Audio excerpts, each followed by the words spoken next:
Imaginez un patron avide prêt à tout pour économiser, même à exploiter une femme sans abri et sourde. Ce qui semblait être une simple histoire d'injustice allait pourtant bouleverser toute l'entreprise. Ce qu'il ignorait, c'est que cette femme cachait un secret qui allait tout changer. Restez bien jusqu'à la fin, vous n'allez pas en croire vos oreilles. Si vous aimez les histoires inspirantes et pleines de rebondissements, pensez à liker cette vidéo, à vous abonner et à activer la cloche de notification pour ne rien manquer des prochaines histoires captivantes. Alors, c'est parti. Dès sa prise de fonction en tant que directeur, Bastien n'a pas perdu de temps pour révolutionner le bureau. La première chose qu'il fit fut de réduire les salaires, en épargnant bien sûr le sien. Aussi avide qu'il était, il diminua les salaires de presque tout le personnel. Beaucoup présentèrent leurs lettres de démission presque le jour même. Ceux qui restèrent ne voyaient pas d'inconvénient à partir non plus, mais le manque d'autres options immédiates les obligea à supporter les caprices du tyran. Près de la moitié du personnel avait maintenant quitté l'entreprise. Bastien expliqua que certains postes étaient inutiles et redondants. Ceux qui restèrent se retrouvèrent avec 2 fois plus de travail. En conséquence, ils devaient souvent rester tard au bureau. Ces mesures d'austérité touchèrent même la femme de ménage, qui n'était déjà pas très bien payée au départ, alors elle aussi quitta son emploi. Le plus gros problème était de lui trouver une remplaçante. Pour une rémunération aussi faible, personne ne voulait passer la journée à laver les sols et frotter les poignées de porte jusqu'à ce qu'elles brillent. La responsable des ressources humaines, Madame Garnier, essayait chaque jour de convaincre Bastien d'augmenter au moins un peu le salaire de la future femme de ménage, arguant que pour ce genre de rémunération, il ne trouverait jamais d'employé. Ainsi, chaque matin, lors de la réunion du personnel, Bastien ne faisait que se plaindre de la saleté et de la poussière dans tout le bureau. Le bureau était en effet devenu assez sale à ce moment-là. C'était lors d'une de ces réunions matinales que Bastien se plaignit de chaque chose qui se passait dans le bureau. Tout le monde était stupéfait, car cette branche de l'entreprise fonctionnait parfaitement bien avant son arrivée.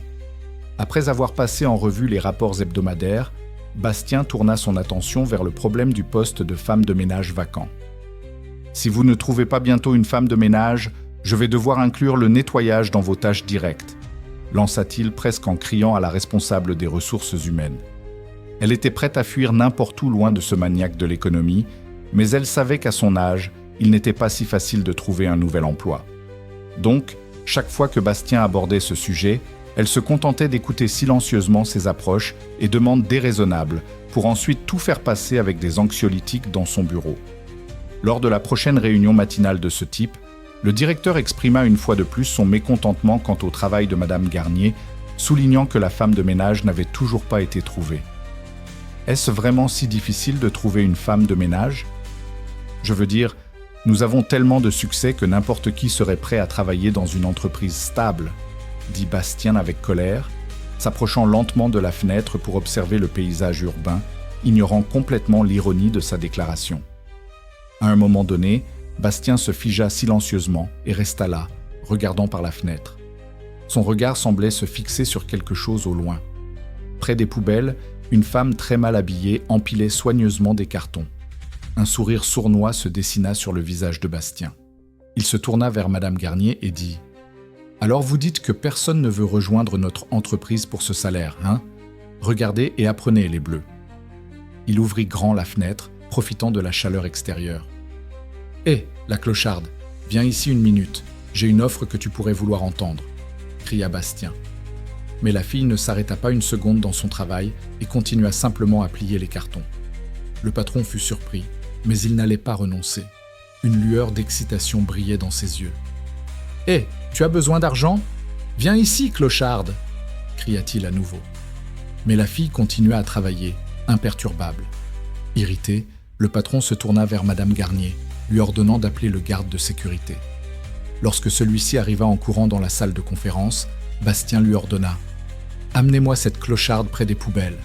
Allez !» Quelques minutes plus tard, la fille entra dans le bureau. Après quelques tentatives infructueuses pour lui parler, il devint évident qu'elle était complètement sourde. Elle portait un appareil auditif, mais il semblait ne pas fonctionner correctement ou être un modèle bon marché. La jeune femme paraissait avoir environ 30 ans.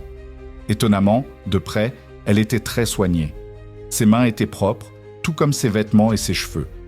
L'absence de maquillage rendait son visage encore plus jeune et lumineux. Ses cheveux étaient soigneusement coiffés et rassemblés en chignon. Ses vêtements, bien que pauvres, étaient propres. Malgré leur taille inadaptée, ils ne dégageaient aucune odeur désagréable.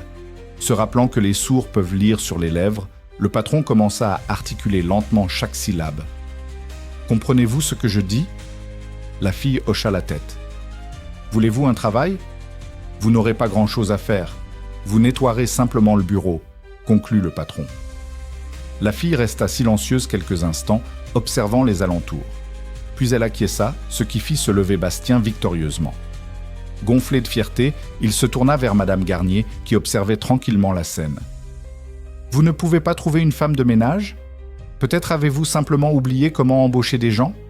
Eh bien, voici une leçon pour vous. » Cette bonne à rien était prête à accepter un salaire encore plus bas. Bastien songea même à le réduire davantage avant de le lui annoncer. Mais en voyant le regard de Madame Garnier, il réalisa qu'il allait trop loin et que même la fille sans abri s'enfuirait pour un tel salaire. Il abandonna donc l'idée. La fille sourde, prénommée Élise, commença à travailler.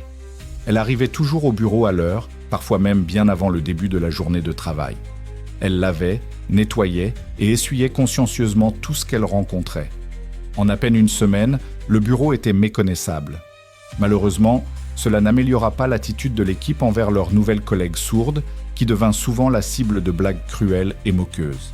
Les collègues se moquaient d'elle dans son dos et riaient aux éclats, profitant de son incapacité à les entendre. L'appareil auditif d'Élise était de mauvaise qualité et vieux, mais elle pouvait encore percevoir certaines des remarques désagréables que les gens faisaient sur elle et son travail. Malgré le harcèlement constant, elle avait surmonté de nombreuses épreuves dans sa vie et savait garder son calme. Elle attendait avec impatience la fin de sa journée pour retourner dans sa modeste demeure à la périphérie de la ville, une vieille cabane abandonnée qu'elle avait aménagée. Élise n'y vivait pas seule. Elle avait recueilli plusieurs animaux errants, 3 chatons, un chat, 2 chiens et un perroquet avec une patte cassée. Ces animaux étaient ses fidèles compagnons et elle était prête à endurer les moqueries au travail pour subvenir à leurs besoins. Ils étaient sa source de réconfort et d'amour, l'aidant à surmonter les abus quotidiens au bureau.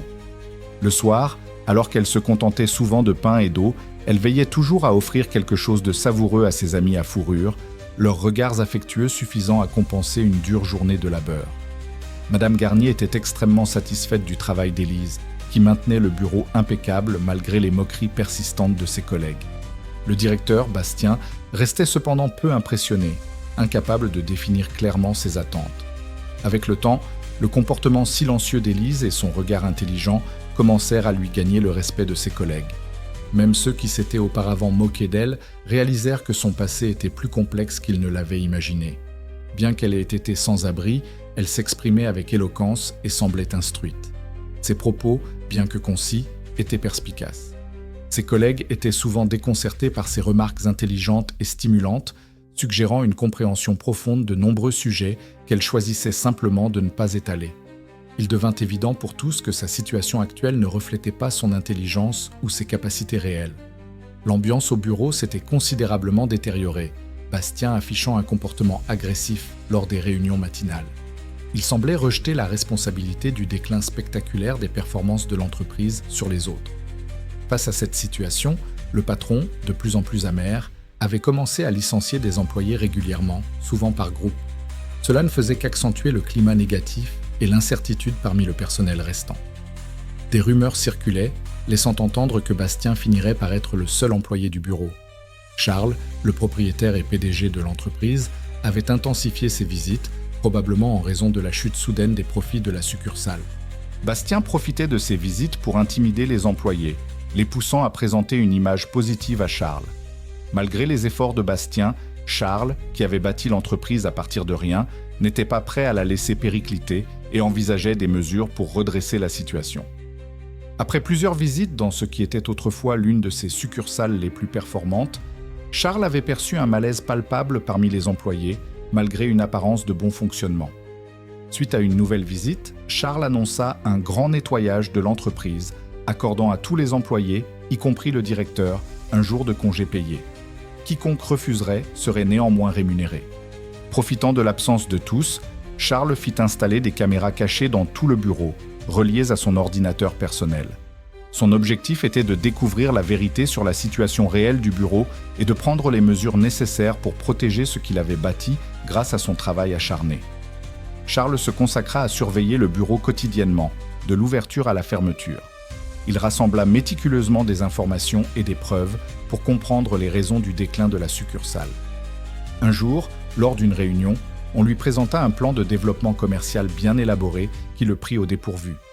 Il parcourut rapidement le document et leva les yeux vers Bastien avec surprise. « Qu'est-ce que c'est » demanda Charles en brandissant le plan d'affaires. « Qui l'a préparé » Bastien, réalisant l'intérêt de Charles pour le document, baissa modestement les yeux en répondant « J'y ai travaillé très dur, monsieur. J'ai passé plusieurs nuits blanches. J'espère sincèrement que cela vous plaira. » La première chose qui frappa Charles comme étrange était l'écriture féminine soignée.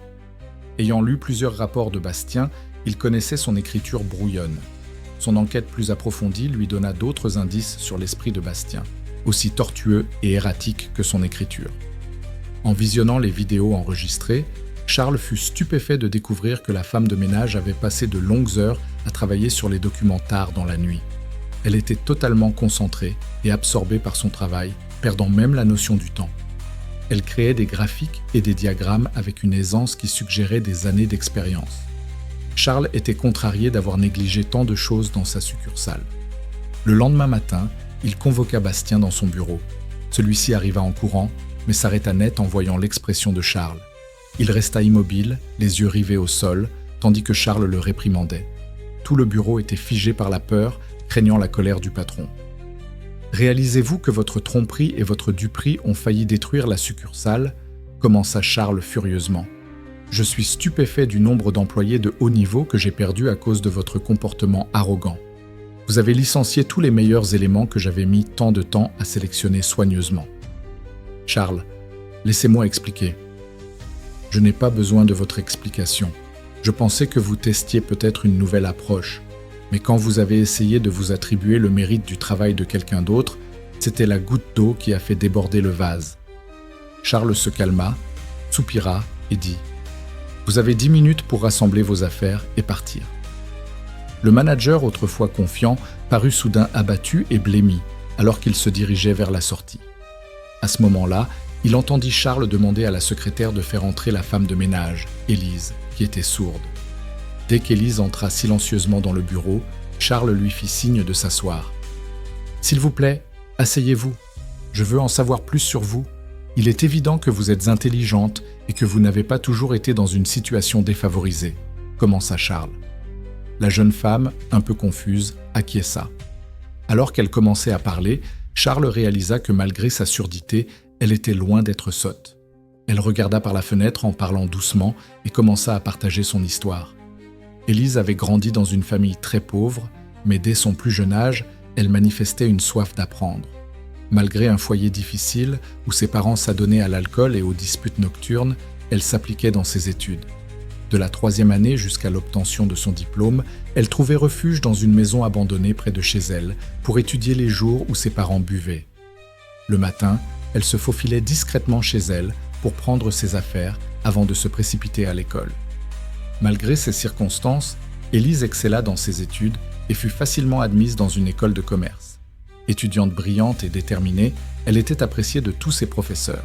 Elle assimilait rapidement les concepts et aidait volontiers ses camarades. Sans surprise, Élise obtint son diplôme avec les meilleures notes. L'administration des affaires était sa passion et son aspiration. C'est là qu'elle rencontra Julien, son premier amour, d'1 an son aîné. Leur coup de foudre fut immédiat. Cependant, la famille aisée de Julien désapprouvait leur relation, réticente à l'idée que leur fils épouse une femme intelligente mais démunie. Malgré cela, leur amour était si fort que Julien demanda Élise en mariage, exprimant son désir de passer sa vie avec elle. Un jour, Élise et Julien partirent rendre visite à des amis hors de la ville. Ils étaient d'excellente humeur, leur mariage étant prévu la semaine suivante. Alors qu'ils approchaient de la maison de campagne de leur ami, un épais brouillard s'abattit soudainement. Tout devint blanc et flou. Ils ne virent pas les phares d'une voiture venant en sens inverse briller dans leur pare-brise. Un crissement de pneus. Un crash. Élise reprit conscience dans une ambulance. Sa première question porta sur l'état de son fiancé. Elle s'évanouit en apprenant son décès. À son réveil à l'hôpital, Élise réalisa que sa vie avait changé. Elle était devenue sourde. Les médecins, incapables d'expliquer cette perte d'audition soudaine, l'attribuèrent au stress. Malgré son handicap et son état psychologique fragile, elle supplia les médecins de la laisser assister aux funérailles de Julien. Mais on lui refusa même la visite de sa tombe. Les parents de Julien la blâmèrent pour l'accident, affirmant que sans elle et ses amis modestes, il ne serait jamais allé à cette maison de campagne. La mère de Julien, presque violente, lui cracha « Je rendrai ta vie misérable. Tu ne pourras obtenir qu'un emploi de femme de ménage au mieux. Tu regretteras d'avoir ruiné mon fils. » Élise ne regrettait qu'une chose, ne pas être morte à la place de Julien. Après tout, personne n'avait besoin d'elle. Sa mère changeait constamment de compagnon et finit par brûler leur maison lors d'une beuverie. Sa vie n'était que négation. Pas de travail, pas de toit, pas d'amour, et maintenant, pas d'audition. Trouver un emploi semblait impossible. Personne ne voulait embaucher une mendiante sourde et fragile. Elle apprit seule à lire sur les lèvres. Avec le temps, elle gagna un peu d'argent en nettoyant au marché local, qu'elle investit dans un appareil auditif bon marché. Cela ne lui rendit pas totalement l'ouïe, mais lui permit de percevoir certains mots. Elle commença alors à errer et trouva refuge dans une petite cabane. Malgré ses difficultés, elle ne se plaignait jamais, ayant déjà vu tant d'injustices. Elle trouvait du réconfort auprès de ses animaux de compagnie, ses plus proches compagnons. Son seul souci était que, par temps froid, ses animaux souffraient du froid dans cette maison abandonnée sans chauffage. Même dans ces moments-là, elle s'inquiétait avant tout de leur bien-être. Charles écouta attentivement ce triste récit. Il se souvint alors de l'accident tragique impliquant Julien, connaissant ses parents fortunés, et fut attristé par ces événements. Le jour même, il proposa à Élise, diplômée en gestion hautement qualifiée, de devenir la nouvelle directrice exécutive de la succursale. Son acceptation le satisfit grandement. La succursale connut rapidement une amélioration. Charles y effectuait de fréquentes visites et on le voyait parfois raccompagner Élise après le travail. Bientôt, leur relation devint publique et leur mariage fut annoncé. Charles lui fit un cadeau parfait. Un jour, il se rendit à la succursale après le déjeuner. Frappant à la porte du bureau d'Élise, il la trouva, comme d'habitude, absorbée par son travail. « Chérie, fais une pause, s'il te plaît. J'ai quelque chose pour toi. » Il lui tendit un certificat la désignant propriétaire d'un refuge pour animaux où tous ses compagnons résidaient désormais. S'installant dans sa nouvelle maison avec son mari, elle n'aurait plus le temps de s'en occuper dans l'immédiat. Plus encore, elle se préparait avec enthousiasme à l'arrivée d'un petit garçon, nouvelle qui ravit Charles. Un autre miracle survint dans la vie d'Élise, inexplicable même pour les médecins. Son audition revint soudainement, comme si elle n'avait jamais disparu, la rendant pleinement fonctionnelle. La grande demeure de l'homme d'affaires était maintenant emplie de la chaleur et du confort d'un véritable foyer. Cette histoire soulève plusieurs réflexions sur la résilience, la compassion et les retournements de situation dans la vie. Comment auriez-vous géré ces défis ? Vos pensées pourraient inspirer ceux qui traversent des moments difficiles. Si cette histoire vous a touché, n'hésitez pas à la partager et à vous abonner pour plus de contenu inspirant. Merci de votre attention et à bientôt pour de nouvelles histoires.